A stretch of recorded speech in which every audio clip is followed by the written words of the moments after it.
BBA, BCA, BCom Computers, 100% placement guarantee. I create Degree College, Kukatpalli, Hyderabad. నమస్తే రమగారు. నమస్తే జయ. రమగారు, జానపద గాథలు చెప్పుకున్నామండి, చాలా రోజులు అవుతుంది. చెప్పి ఇంకొకటి ఏదైనా చెప్పండి. పూర్వం ధర్మపురి అనే ప్రాంతానికి ఒక రాజుగారు ఉండేవారు. ఆయనకి అద్భుతమైన సౌందర్యవతి అయిన కూతురు ఉండేది, సువర్ణ సుందరి. అయితే ఈ ధర్మపురికి దూరంగా ఒక చంద్రగిరి అని ఇంకొక రాజ్యం ఉంది. దానికి రాజుగారు పేరు సర్పదష్టుడు. నిజానికి సర్పదష్టుడు అంటే సర్పంతో కాటు వేయబడ్డవాడు అని అర్థం. మరి అలాంటి పేరు పెట్టారు ఏమిటో. ఆ సర్పదష్టుడు వివాహితుడే కానీ ఈ సువర్ణ సుందరి అందరినీ విని ఈ పిల్లని పెళ్లి చేసుకుందామని భావించాడు. మీ అమ్మాయిని నాకు ఇచ్చి వివాహం చేయమని అడిగాడు. అడిగేసరికల్లా వీళ్ళు ఏం చేశారు, ఈ పిల్ల 16-17 ఏళ్ళది, ఆయన 40 ఏళ్ల వాడు. పైగా లేక ఒక పిల్ల. ఈ పిల్లకి ఎవరన్నా చక్కగా కుర్రవాడితో వివాహం చేస్తే ఈడు జోడు చిలకా గోరింకా చూడముచ్చటగా ఉంటారు. తర్వాత ఆ కుర్రాడు మన రాజ్యానికి రాజు అవుతాడు. అంతేగా, ఆల్రెడీ రాజ్యం ఉండి ఆ రాజ్యంలో అంత మంచి పేరు లేని సర్పదష్టుడికి ఇస్తే పిల్ల జీవితము పాడవుతుంది, మన రాజ్యము పాడవుతుందని ఈ ధర్మపురి రాజుగారు చల్లగా మేము మా పిల్లని మీకు ఇవ్వమండి చెప్పేశారు. చెబుతారని రాసేశారు. నచ్చల సర్పదష్టుడు మహాదుష్టుడు, మహాక్రూరుడు. అని ఏదనుకుంటే అది అయిపోవాలి. అవురవురా నేను పిల్లని అడిగితే ఇవ్వనంటాడా, వీడి సంగతి చెప్దామని పెద్ద సైన్యంతో ఒక్కసారి వీళ్ళ మీద పడ్డాడు. పడేసి పట్టేశాడు. పడేయటం ఏమిటి, ఇక మొత్తం ఆ సైన్యం చాలా గట్టిది వాళ్ళది. ఆయన ఇంకెవరిదో స్నేహితుల సహాయం కూడా తీసుకున్నాడు. వీళ్ళ మీదకి వచ్చేసాడు. ధర్మపురి రాజు రాణి రాకుమార్తె సర్పదష్టుడికి దొరికిపోయారు. అయ్యో, దొరికిపోయేసరికల్లా ఆయన వాళ్ళేమో, నువ్వు నేను వివాహానికి అడిగితే మీరు ఒప్పుకోలేదు, ఇప్పుడు మీరు నా బందీలు, వివాహం చేసుకోక ఏం చేస్తారు మీరు అనేసరికల్లా రాజు రాణి ఏమన్నారు, మేము నీ బందీలం, నేనేం చేయలేము, మేమేం చేయలేము, మా అమ్మాయిని అడుగు, అమ్మాయి ఒప్పుకుంటే పెళ్లి చేసుకో. అక్కడి నుంచి సర్పదష్టుడు ఏం చేశాడు, ఈ రాకుమార్తెను వెతుక్కుంటూ వెళ్ళాడు. ఆ అమ్మాయి ఒక ఉద్యానవనంలో చోట కూర్చుంది, దీనంగా దొరికేసాము అని కట్టేలా, కానీ బందీలుగానే ఉన్నారు. ఈ సర్పదష్టుడు పరిగెత్తుకుంటూ వచ్చాడు. నన్ను పెళ్లి చేసుకోవాలి నువ్వని.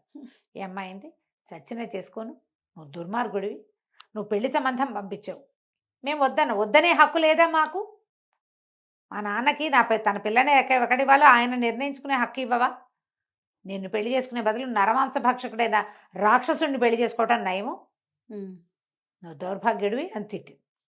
ఆయనేమో చిందులు దొక్కాడు సర్పదష్టుడు. చిందులు దొక్కి, నీ అంతటి నువ్వు ఒప్పుకున్నావా సరే, లేకపోతే మీ అమ్మ నాన్నని కూడా చంపేస్తాను, వారం రోజులు సమయం ఇస్తున్నాను, ఆలోచించుకో, 15 రోజుల సమయం, వారమో 2 వారాలో అన్నాడు. వారం ఇచ్చినా అంతేనండి, వారం కాకపోతే 15 రోజులు ఇస్తా, అయినా సరే నువ్వే ఒప్పుకోవాలి అని చెప్పి వెళ్ళిపోయాడు. మరి ఏం చేయాలో తెలియక అట్లా కూర్చొని ఉంటే చెట్టు చాటు నుంచి ఒక రాక్షసుడు ఇచ్చాడు. వచ్చి, ఏమమ్మాయి రాకుమార్తె, వివాహం చేసుకుంటానన్నావు కదా, నేను సిద్ధంగా ఉన్నానన్నాడు. ఆవిడ తెలిపోయి, నేనన్నానా అంది. మరి ఇప్పుడే కదా అన్నావు, అతన్ని చేసుకునే బదులు నరమాంస భక్షకుడైన రాక్షసుని పెళ్లి చేసుకుంటానని శపథం చేసావు, అందుకే వచ్చా, నేను నరమాంస భక్షకుడిని రాక్షసుడిని, నన్ను పెళ్లి చేసుకో. నా పేరు కంటకుడు, నేను ఈ ప్రాంతాల్లోనే ఉంటాను, నరమాంస భక్షణ నాకు అలవాటే, నేనేమో పుటక్కి రాక్షసుణ్ణి, నువ్వు శపథం చేసావు కాబట్టి పెళ్లి చేసుకోవాలన్నాడు. అనేసరికి వీడు ఆలోచించుకుంది, ఏం చేయాలి, సరే బాగా ఆలోచించి ముందు వీడిని పంపించాలి కదా అవతలకి. సరే వివాహం చేసుకోవడానికి 3 షరతులు ఉన్నాయి, చేస్తామని. ఏ షరతు అయినా చేస్తాను, నీకేం కావాలో చెప్పు, పెళ్లి మాత్రం చేసుకో, నువ్వు చెప్పావు కదా అన్నాడు. సరే ఈవిడ బాగా ఆలోచించి, మా రాజ్యంలో ఒక జీవనది ప్రవహిస్తుంది, ఆ జీవనదికి పైన ఎక్కడో అది వచ్చే చోట ఒక అడ్డంకి ఉంది, ఆ అడ్డంకి వల్ల నీరు సన్నబడిపోతుంది అప్పుడప్పుడు, ఆ అడ్డంకి తొలగించు ఒకటి. ఇది క్షణంలో చేస్తానన్నాడు. రెండోది, నువ్వు నరమాంస భక్షణ మానేయాలి. మూడోది, నువ్వు హింస మానేయాలి. ఈ 3 చేసి కనపడింది. 15 రోజుల సమయం. ఈ అమ్మాయికి అతని దగ్గర నుంచి 15 రోజుల సమయం దొరికింది. ఆ 15 రోజులు పెట్టింది.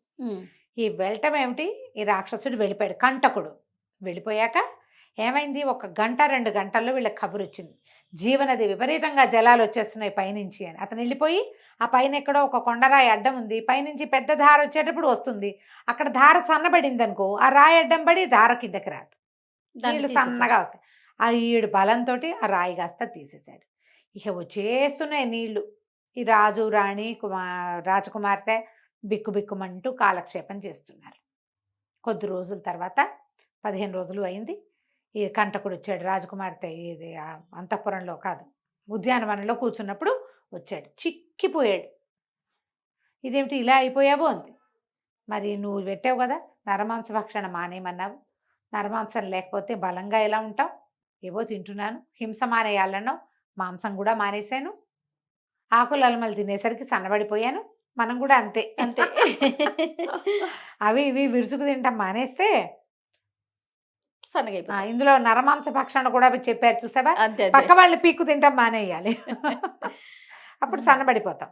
అయితే ఈ అమ్మాయి ఏమంది, సరే ఇప్పుడు పెళ్లి చేసుకోమన్నాడు వాడు. అనేసరికి కుర్రాడు, ఇప్పుడు మానేశాను నేను, నరమాంస భక్షణ మానేసా, జీవహింస మానేసా, నువ్వు చెప్పిన జీవనదికి అడ్డంకి తొలగిచ్చేస్తా, నేను సిద్ధంగా ఉన్నా, వివాహం చేసుకుందావా అన్నాడు. రాజకుమార్తె అంది, దానికి నాకు అభ్యంతరం ఏం లేదు, కానీ నువ్వు ఇప్పుడు ఈ రాజ్యము సర్పదష్టుడి చేతిలో ఉంది. ఈ సర్పదష్టుడు వివాహం చేసుకోమని గోల పెడుతున్నాడు, వాడిని చంపేసేయి నువ్వు, అప్పుడు మన ఇద్దరం పెళ్లి చేసుకుందామంది. అనగానే రాక్షసుడు అన్నాడు, అట్లా ఎట్లా చంపుతాను, నువ్వు నన్ను జీవహింస మానేయాలన్నావు కదా, హింస, దానికి నేను పాల్పడను, దానికి పాల్పడకూడదు, హింస మానేసే షరతు మీదే కదా నువ్వు నన్ను పెళ్లి చేసుకుంటానన్నావు, వివాహం కోసం నేను మానేసా, ఆకుల వల్ల గడ్డి కాదని తింటున్నా, ఇప్పుడు వాడిని చంపడం అంటే హింస అవుతుంది, అది నేను చెయ్యను అనేసరికి ఈ అమ్మాయింది, అది కాదు, వాడు నన్ను బాధ పెడుతున్నాడు, బాధ పెట్టినా సరే ఎవరినైనా చంపాలంటే అది హింసే అవుతుంది, వాడు నిన్ను బాధ పెట్టిని, వాడు నిన్ను వివాహం చేసుకొని ఏమైనా చేయని, నేను అతన్ని ఏదైనా చేయాలంటే హింస చేయాలి, హింస చేస్తే నీ షరతు నేను పాటించినట్టు, అప్పుడు నిన్ను వివాహం చేసుకునే అవకాశం నాకు ఉండదు, అంతే, కాబట్టి నేను చేయను అన్నాడు. ఈ అమ్మాయికి ఎంత ముచ్చటేసింది, ఓడి వీడు రాక్షసుడైనా పెట్టిన షరతులు పెట్టినట్టు పాటిస్తున్నాడే, మాట తప్పటం లేదు. సరే నన్ను కొంచెం ఆలోచించుకోనివ్వు అంది. ఈ లోపల ఏమైంది, వాడు ఆ పక్కనే నుంచుని ఉన్నాడు. ఆ సర్పదష్టుడు వచ్చాడు. 15 రోజులు అయింది కదా, వచ్చేసి రాకుమారి, ఏంటి అమ్మాయి పేరు సువర్ణ సుందరి, ఏం ఆలోచించావు అనేసరికల్లా ఈ అమ్మాయింది, ఆహా నేను ఆలోచించాను, నేను పెళ్లి చేసుకున్నాను అనేసరికల్లా అతను అన్నాడు, ఎందుకు చేసుకోవంటే ఇతను పక్క నుంచి నుంచుని వాడు కనపడ్డాడు. వీడెవడు అన్నాడు. ఇతను నీలాంటి వాడే, నన్ను పెళ్లి చేసుకుంటానంటున్నాడు, కానీ నీలాగా దౌర్జన్యంగా కాదు, నిజాయితీగా పెళ్లి చేసుకుంటానన్నాడు, నేను పెట్టిన షరతులన్నీ ఒప్పుకున్నాడు, రాక్షసుడైన వీడే మంచివాడు నీకంటే అన్నది. అనేసరికల్లా నా ముందు నువ్వు ఇంకొకరిని పొగుడతావా, వీడంతూ చూసి అప్పుడు నేను పెళ్లి చేసుకుంటా, ముందు వీడు అడ్డం, ఇప్పుడు పెళ్లికి అప్లికెంట్స్ ఇద్దరు ఉన్నారు కదా, రెండో వాడిని చంపిస్తే మన దారి నిష్కంటకం అయిపోతుంది. ఈయన ఏం చేశాడు, ఈ రాజుగారు, ఈయన సర్పదష్టుడు, ఈ మొల్ల ఒక కత్తి ఉంది ఆయనకి నడుము పడ్డ దట్టికి, ఆ వరలోంచి కత్తి తీసి అని ఒక్క దూకాడు రాక్షసుడి మీదకి, నిన్ను చంపేసి అప్పుడు సువర్ణ సుందరిని పెళ్లి చేసేసుకుంటాను. ఈ దూకేసరికల్లా ఎప్పుడైతే తన మీదకి దూకాడో ఆ రాక్షసుడు ఏం చేశాడు, 2 చేతులతోటి మెడ పుచ్చుకొని పుట్టుకొని విరిచేశాడు మెడ, విరిచేసి విసిరేసరికల్లా రాకుమార్తె ఆశ్చర్యపోయింది. మరి ఇప్పుడు నువ్వు హింస చేసావు కదా అంది. ఇది హింస ఎందుకయింది, ఆత్మరక్షణ చేసుకున్నాడు, లేకపోతే అతను కత్తి పెట్టి పొడిచేవాడు. నా అంతటా నేను చంపితే హింస, వాడు నా మీదకి వచ్చినప్పుడు చంపితే హింస ఎందుకు అవుతుంది, హింస అవదు అది.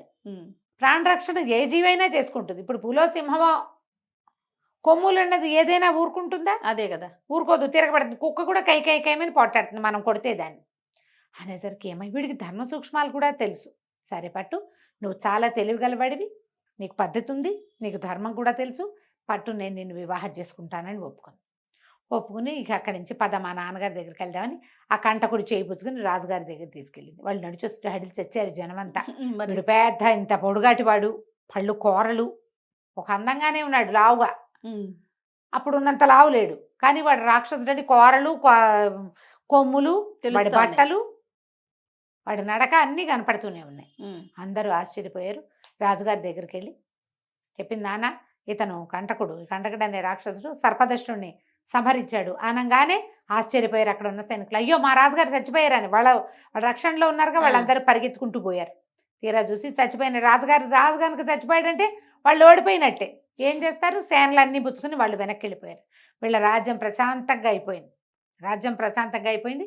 రాజకుమార్తె అంది, నేను ఇతన్ని పెళ్లి చేసుకుంటాను నాన్న, ఇతని వల్లే మనకి సర్పదష్టుడి బాధ తగ్గిపోయింది అనేసరికి వాళ్ళ అమ్మ నాన్న అన్నారు, అయ్యో ఇదేమిటే, రాక్షసుని పెళ్లి చేసుకోవటం ఏమిటమ్మా, రాకుమార్తె అంటే పర్వాలేదు నాన్న, ఇతను నిజాయితీపరుడు, రాక్షసుడే నయం మనిషి కంటే. నేను మాట ఇచ్చాను, మాట తప్పను నేను. ఇతనేమో షరతులు పెట్టిన షరతులు తప్పకుండా ఉన్నాడు. నేను కూడా ఇచ్చిన మాట తప్పకుండా ఉంటా, పెళ్లి చేసుకుంటానని. సరే పెళ్లికి ఏర్పాట్లు చేశారు. రాజ్యంలో అందరూ ఆశ్చర్యపోతూనే పెళ్లి వేడుకల్లో పాల్గొన్నారు. రాక్షసుడికి చక్కగా మంగళ స్నానాలు, హల్దీ వగైరా మెహందీలు చేశారు. వివాహం అయ్యింది. వివాహం పెట్ల మీద కూర్చున్నారు. ఈ రాక్షసుడు లేచి రాజకుమార్తె మెడలో 3 ముళ్ళు వేశాడు. అక్కడ ఒక విచిత్రం జరిగింది. రాక్షసుడు మాయమైపోయి వాడి ప్లేస్లో ఒక పెద్ద అందంగా ఉన్న కుర్రవాడు ఒకడు తయారయ్యాడు, వచ్చాడు. ఆశ్చర్యపోయారు అందరూ. రాకుమార్తె మరీ ఆశ్చర్యపోయింది. ఇదేమిటి నువ్వంటే, నేను మాళవ దేశపు రాజకుమారుణ్ణి, నా పేరేదో సింహదమనుడు. ఈవిడ సువర్ణ సుందరి, ఆవిడ సింహదమనుడు. నేను ఒకసారి అడవికి వేటకి వెళ్ళినప్పుడు అక్కడ ఒక దేవకామిని అనే ఒక గంధర్వకాంత కనపడింది. ఆమె నన్ను మోహించి నన్ను పెళ్లి చేసుకోమని తన దేశానికి రాజ్యానికి రమ్మని గంధర్వలోకానికి బాగా బతిమలాడింది. నేను మనిషిని, నేను అట్లా వేరే దేవయోనులు వివాహం చేసుకోము, అది వివాహం చెల్లదు అని నేను పదే పదే చెప్పాను. ఆమె ఒప్పుకోలేదు. నా తండ్రికి నేను ఒక్కడే కుమారుడిని, నేను నిన్ను వీళ్ళని వదిలిపెట్టి పైకి వచ్చేస్తే మా రాజ్యం ఇదైపోతుందని ఎంత బతిమలాడిన ఆవిడ ఒప్పుకోలే. ఆవిడ కోపం వచ్చి రాక్షసుడి వైపు అని శపించింది. కానీ తర్వాతే ఆమెకి నేను నచ్చాను కదా, ఆ ప్రేమతోటి ఆవిడ ఏమందంటే, ఎవరైనా రాకుమార్తె సంతోషంగా ఇష్టపడి నిన్ను పెళ్లి చేసుకుంటే నీకు మామూలు రూపం వస్తుందండి.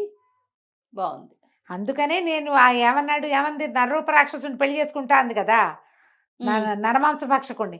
అందుకే వచ్చాను, నువ్వు పెళ్లి చేసుకుంటే నా రూపం మారుతుందని. నువ్వు పెళ్లి చేసుకున్నావు కాబట్టి నా రూపం మారిందని చెప్పాడు. హాయిగా మాళవ రాజకుమారుడు ఇక్కడ కూడా రాజ్యం చేస్తూ సంతోషంగా ఉన్నారు. కథ కంచికి మన ఇంటికి. రైట్ రమ్ గారు, నమస్తే. నమస్తే జయ.